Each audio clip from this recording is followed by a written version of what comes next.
Hi, this is Lucia with The Art of Love. This week, I would like to talk about the Bachelorette Canada. I bet you didn't even know that Canada also had the Bachelorette and the Bachelor shows, but they do.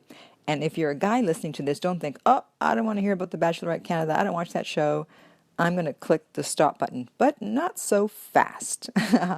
You could learn some things from this also, because I'm going to talk about nice guys and bad boys, but I'm going to use the Bachelorette Canada as an example because it's perfect.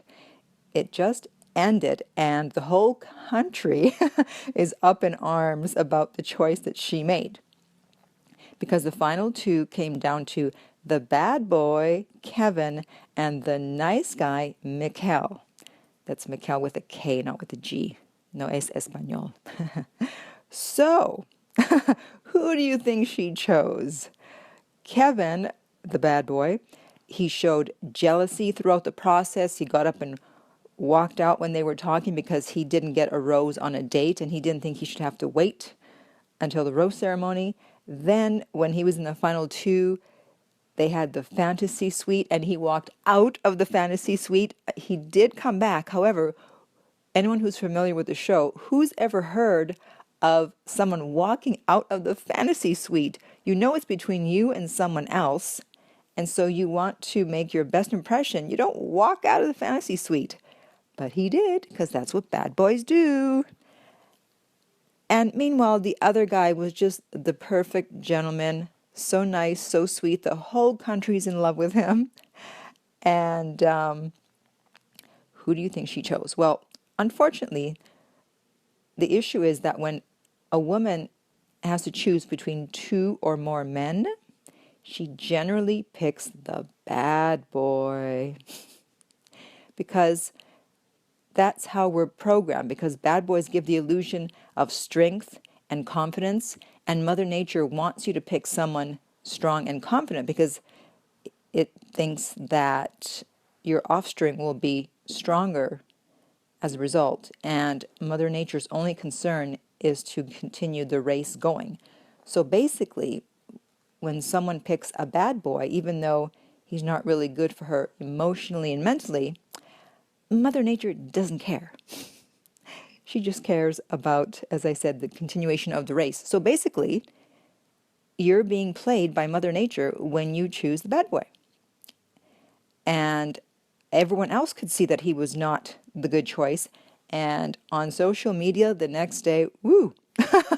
If you go on Twitter and search the tag Bachelorette CA or Bachelorette Canada, you'll see all the comments.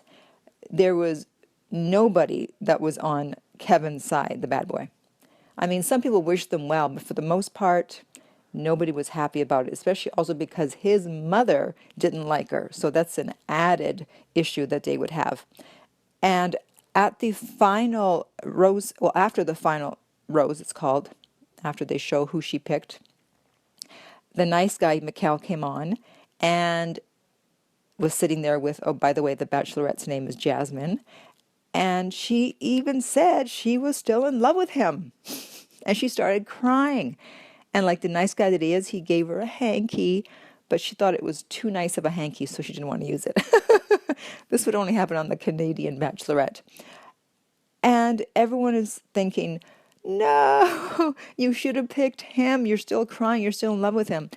And the next day, the press tour was canceled. Now, who has ever heard of a couple canceling the press tour? Usually you want to get out there and say, yes, we're in love, we're engaged, we're going to get married. And everyone, of course, speculated that, oh, well, they broke up. They broke up, and that's why they're not going on the press tour. Well, that didn't happen. And actually, they finally showed up a week later, and they said they just needed some time alone, away from everyone, and that they are still together. But I wish them well. I really do. But I really don't think this is going to last, because if someone is exhibiting this behavior at the beginning of the relationship, what's going to happen later? And I could tell before she made her choice, at first the whole country thought, oh, for sure she's going to pick Mikel, and I thought so too. But then when I saw her expression when she saw him, Kevin, the bad boy, and how he was acting, I went, oh no. Oh no, she's gonna pick him. Because whereas Mikkel was all about her, sometimes it's just too much, especially if the person is afraid of intimacy, especially if they're used to bad boys. Whereas the quote unquote bad boy, he was just talking about himself, and he was, oh, look, this is where I played football, and this is where, and he just came across as more confident. And so women will continue to choose the bad boy until they've chosen a few and realized it's a dead-end street. It's not going to lead anywhere except to drama and heartache. And then they appreciate the nice guy because they just want peace and no drama. I mean, the ideal situation would be that they get a nice guy with an edge. So if you're a nice guy, that's fine. Continue to be a nice guy, but you need some edge in there, meaning you set boundaries.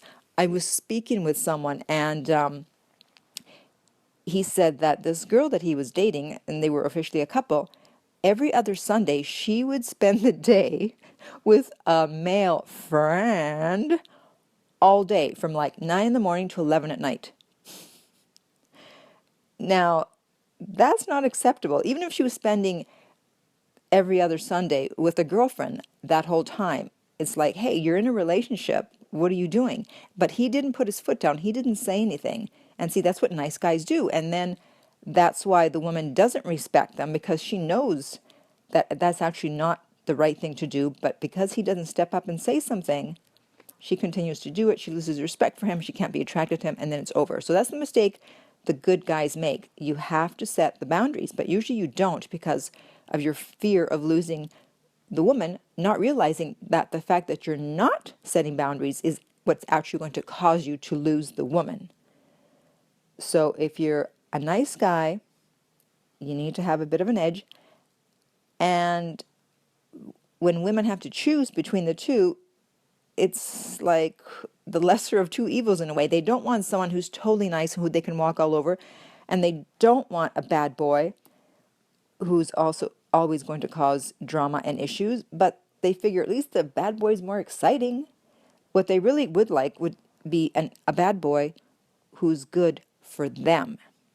Whereas guys, they want a good girl who's bad for them, the opposite.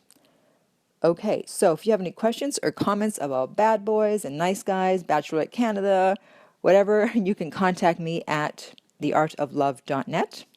If you're listening to this on iTunes, I would appreciate if you would rate and review the podcast.